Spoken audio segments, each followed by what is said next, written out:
Magandang araw, may nagtanong sa atin. Sir Pabiona dyan. Salamat sa maayos mong tanong. Ano nga ba ang mga benepisyo na nakukuha ng isang reservist? Pakinggan mo ito hanggang dulo para malinaw.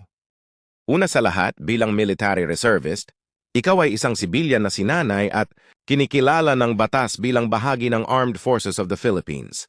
Hindi ka full-time na sundalo pero handa kang tumugon kapag kailangan ng bansa.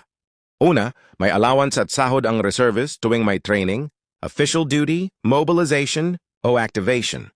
Ibig sabihin, may kabayaran ang oras at sakripisyo mo.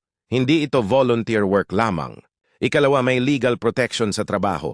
Kapag ikaw ay tinawag para sa reservist duty, hindi ka pwedeng tanggalin o parusahan ng employer mo dahil sa pagsisilbi mo sa bayan. Ikatlo, may training at skills development. Matututo ka ng leadership, disiplina, disaster response, first aid at survival skills. Mga kakayahang magagamit mo kahit sa civilian life. Ikaapat, may ranggo, promotion at pagkilala.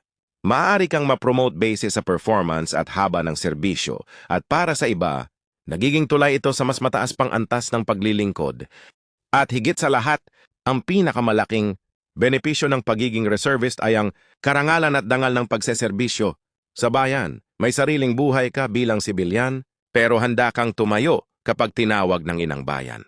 Kung may follow-up ka pa, i-comment mo lang. Like, follow at i-share para mas maraming Pilipino ang maliwanagan.